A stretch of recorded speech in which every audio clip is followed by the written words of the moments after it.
जय हिंद दोस्तों, Sandeep tricky math special YouTube channel में आप सभी का स्वागत है। बिहार पुलिस न्यू भर्ती 2023 सामान्य ज्ञान का प्रैक्टिस सेट नंबर 16 है। ये डेली आपको सुबह 9 बजे लाइव सेशन चलता है, तो जैसे इस लाइव सेशन में जुड़ जाइए। तो वीडियो स्टार्ट करते हैं और चलते हैं हम प्रश्न की तरफ। तो देखिए, पहला प्रश्न है आपके सामने कि पृथ्वी के सबसे आंतरिक परत मुख्यतः बनी होती है। 4 ऑप्शन है आपके सामने, जल्दी से कमेंट कीजिए कि इस प्रश्न का सही आंसर क्या होगा। पृथ्वी के सबसे आंतरिक परत है जो कि किससे बना होता है। ऑप्शन नंबर ए है सिलिका एवं लोहे, निकेल और लोहे, निकेल एल्युमिनियम और सिलिका एल्युमिनियम। तो इन चारों ऑप्शन में से कौन सा सही जवाब है, आप जल्दी से कमेंट कीजिए। आपके पास 5 सेकेंड का टाइम है, तो आप टाइम ले सकते हैं। तो देखिए, अगर इसका option number B tick out कर रहे हैं तो बिल्कुल सही जवाब है। पृथ्वी के जो आंतरिक परत है जो कि मुख्यतः निकेल और लोहे का बना होता है। चलिए सेकेंड नंबर क्वेश्चन देखते हैं। सेकेंड नंबर प्रश्न है कि अर्पण लोक कला शैली भारत के किस राज्य में है। आपको बताना है कि इस प्रश्न का सही आंसर क्या है। बेहद इंपॉर्टेंट प्रश्न है कि अर्पण लोक कला शैली भारत के किस राज्य से है। 4 ऑप्शन है, गुजरात, महाराष्ट्र, पश्चिम बंगाल और बिहार। तो इस प्रश्न का सही आंसर क्या है, जल्दी से कमेंट कीजिए। तो देखिए, इस प्रकार इस प्रश्न का सही आंसर हो जाएगा ऑप्शन नंबर डी, अर्पण लोक कला शैली बिहार राज्य में प्रचलित है। नेक्स्ट क्वेश्चन देखते हैं। थर्ड नंबर प्रश्न है कि जीवन की उत्पत्ति नामक पुस्तक को लिखा था। बेहद इंपॉर्टेंट प्रश्न है, आप बताइए इस प्रश्न का सही आंसर क्या है कि जीवन की उत्पत्ति नामक पुस्तक किसके द्वारा लिखा गया था। डार्विन, ओपेरिन, मिलर और एडम स्मिथ। तो इस प्रश्न का सही आंसर हो जाएगा option number B, Oparin. Next प्रश्न देखते हैं।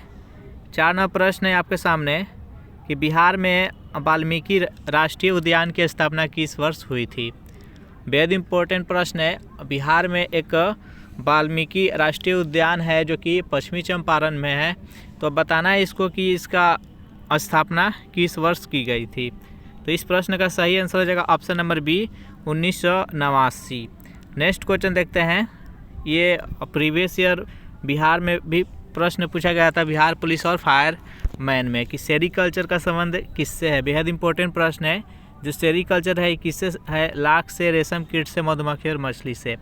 तो सेरीकल्चर का संबंध है जो कि रेशम कीट से है। तो इसका सही आंसर हो जाएगा ऑप्शन नंबर बी।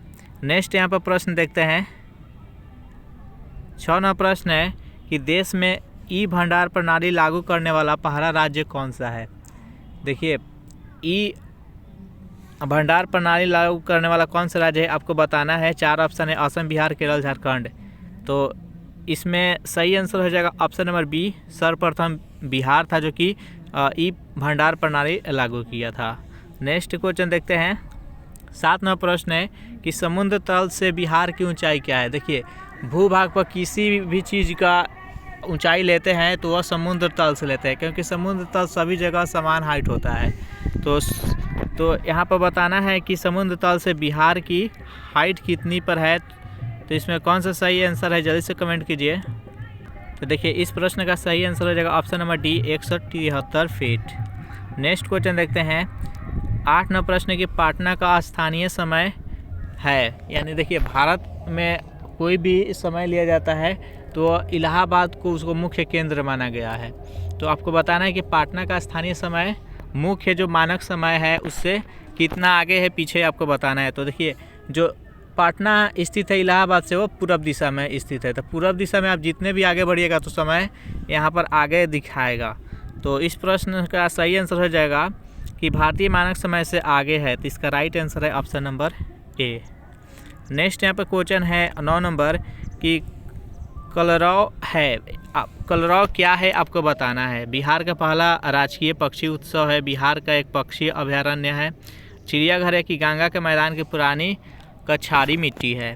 तो इसमें से कौन सा सही आंसर है आपको बताना है। तो देखिए, इस प्रश्न का सही आंसर हो जाएगा ऑप्शन नंबर ए, बिहार का पहला राजकीय पक्षी उत्सव है। नेक्स्ट क्वेश्चन देखते हैं। 10 नंबर प्रश्न है कि दिल्ली सल्तनत के किस वंश ने सबसे कम समय तक शासन किया था। तो दिल्ली सल्तनत में बहुत सारे वंश आए। आपको बताना है कि इनमें से कौन सा वंश है जो कि जैसे खिलजी वंश आया, तुगलक वंश आया, सैयद वंश आया, लोधी वंश आया। इसमें से बताना है कि सबसे कम कौन सा वंश है जो कि शासन किया था। तो इस प्रश्न का सही आंसर हो जाएगा ऑप्शन नंबर ए, खिलजी वंश। नेक्स्ट क्वेश्चन देखते हैं कि किस देश के साथ भारत की सबसे लंबी अंतर्राष्ट्रीय सीमा है।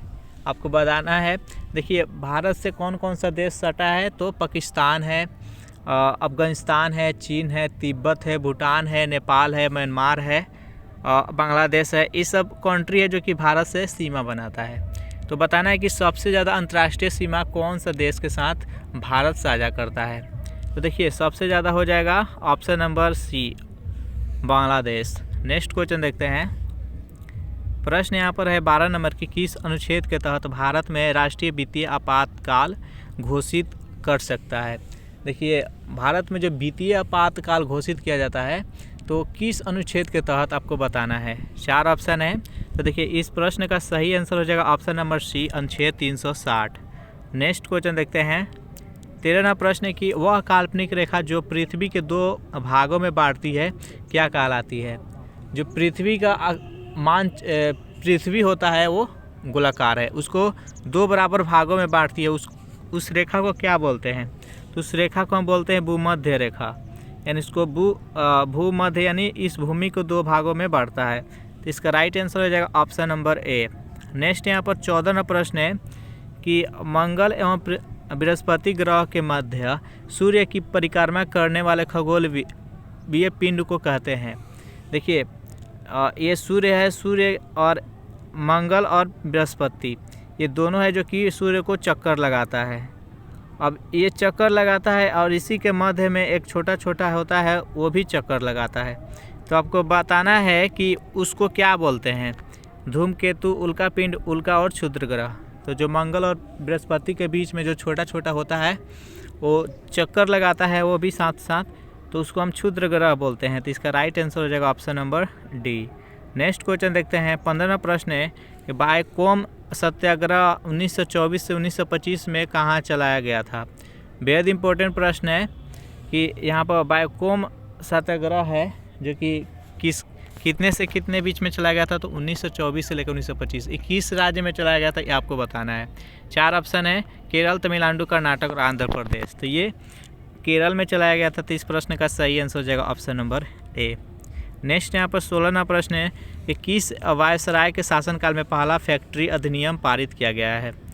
बेहद इंपॉर्टेंट प्रश्न है और 4 ऑप्शन है आपके सामने। जल्दी से कमेंट कीजिए कि इस प्रश्न का सही आंसर क्या होगा कि किस वायसराय के शासनकाल में पहला फैक्ट्री अधिनियम पारित हुआ है। तो इस प्रश्न का सही आंसर हो जाएगा ऑप्शन नंबर सी, यानी लॉर्ड रिपन। नेक्स्ट क्वेश्चन देखते हैं। 17वां प्रश्न है कि किस शासक द्वारा सर्वप्रथम पाटलिपुत्र के राजधानी के रूप में चयन किया गया। देखिए मगध साम्राज्य था, मगध साम्राज्य के अंतर्गत पाटलिपुत्र था और इस पर बहुत सारे राजा है जो कि शासन किए। तो उसमें से आपको बताना है कि पाटलिपुत्र को राजधानी के रूप में किसने चयन किया था। तो इस प्रश्न का राइट आंसर हो जाएगा ऑप्शन नंबर सी, उदयन के द्वारा। नेक्स्ट क्वेश्चन देखते हैं कि 18वां प्रश्न है कि राष्ट्रमंडल का महासचिव चुना जाने वाला पहला भारतीय कौन था। बताना है इस प्रश्न का सही आंसर क्या है। तो देखिए इस प्रश्न का सही आंसर हो जाएगा option number B, Kamlesh Sharma. Next यहाँ पर प्रश्न है आपके सामने 19 नंबर कि सामा चकेवा लोक पर्व बिहार के मुख्यतः किस क्षेत्र में मनाया जाता है। यहाँ पर कौन सा पर्व है, तो दिया है सामा चकेवा लोक पर्व। भोजपुर के क्षेत्र में, मगध के क्षेत्र में, लिच्छवी के क्षेत्र में और मिथिला के क्षेत्र में। तो सामा चकेवा लोक पर्व है जो कि मिथिला के क्षेत्र में प्रचलित है, वहाँ पर ही मनाया जाता है। तो इस प्रश्न का सही आंसर हो जाएगा ऑप्शन नंबर डी। नेक्स्ट यहाँ पर 20 नंबर प्रश्न देखते हैं कि भारतीय संविधान में संशोधन के लिए विधेयक लाया जाता है, वो किसके द्वारा लाया जाता है आपको बताना है। 4 ऑप्शन है, केवल लोकसभा में, केवल राज्यसभा में, या तो लोकसभा में या तो राज्यसभा में, भारत के सर्वोच्च न्यायालय में। तो देखिए कोई भी संशोधन का विधेयक लाया जाता है वो या तो लोकसभा में या राज्यसभा में लाया जाता है। तो इसका राइट आंसर हो जाएगा ऑप्शन नंबर सी। नेक्स्ट यहाँ पर 21वां प्रश्न है कि बुद्ध की 80 फीट बड़ी प्रतिमा जो कि बोध गया में निर्मित की गई है, ये किसके द्वारा बनाया गया है आपको बताना है। जापानियों के द्वारा, थाई लोगों के द्वारा, श्रीलंकाई के द्वारा और भूटानियों के द्वारा। तो ये जो बनवाया गया है जापानियों के द्वारा बनवाया गया है। तो इसका राइट आंसर है ऑप्शन नंबर ए। नेक्स्ट यहाँ पर 22 नंबर प्रश्न देखते हैं तो मुस्लिमों को सेना में नियुक्त करने वाला विजयनगर का प्रथम शासक कौन था। 4 ऑप्शन है आपके सामने, देवराय प्रथम, देवराय द्वितीय, कृष्ण देवराय और सलून नरसिंह। तो मुस्लिमों को सेना में लाने वाला प्रथम कौन था? तो कृष्ण देवराय। सॉरी, इस प्रश्न का सही आंसर हो जाएगा ऑप्शन नंबर ए, यानी देवराय प्रथम। नेक्स्ट क्वेश्चन देखते हैं। 23 नंबर प्रश्न है कि सियाचिन ग्लेशियर अब भारत के किस राज्य में स्थित है? तो देखिए, सियाचिन ग्लेशियर था कि पहले जब जम्मू कश्मीर एक राज्य के रूप में देखा जाता था तो उस टाइम वो जम्मू कश्मीर के अंतर्गत आता था, लेकिन जम्मू कश्मीर को 2 भागों में बांट दिया, 2 केंद्र शासित प्रदेश बन गया, एक लद्दाख हो गया, एक जम्मू कश्मीर हो गया। तो अभी वर्तमान समय में देखा जाए तो वो लद्दाख में पड़ेगा, लेकिन यहाँ पर दिया है जम्मू कश्मीर। तो इस प्रश्न का सही आंसर हो जाएगा ऑप्शन नंबर सी। नेक्स्ट यहाँ पर 24वां प्रश्न है कि बचपन बचाओ आंदोलन के संस्थापक कौन था? 4 ऑप्शन है आपके सामने, बताना है कि इस प्रश्न का सही आंसर क्या है। देखिए, इस प्रश्न का सही आंसर हो जाएगा option number D, Kailash Satyarthi. 25वां प्रश्न है कि भारत की तटरेखा की लंबाई कितनी है? तटरेखा यानी वो मतलब एक भारत की भूभाग है जो कि एक साइड पूरा मतलब कि समुंदर है, पानी है, तो तटरेखा की लंबाई आपको बताना है। तो इस प्रश्न का सही आंसर हो जाएगा ऑप्शन नंबर डी, 7516.6 किलोमीटर। तो इसमें हम टोटल 25 प्रश्न कराए हैं, आपको बताना है 25 का कितने का सही जवाब दिए हैं। वीडियो आपको अच्छा लगे तो इसको लाइक करें, अपने दोस्तों के पास शेयर करें, और इस चैनल से नए जुड़े होंगे तो इस चैनल को प्लीज़ सब्सक्राइब कर लीजिएगा। Thanks for watching this video. मिलते हैं नेक्स्ट वीडियो में।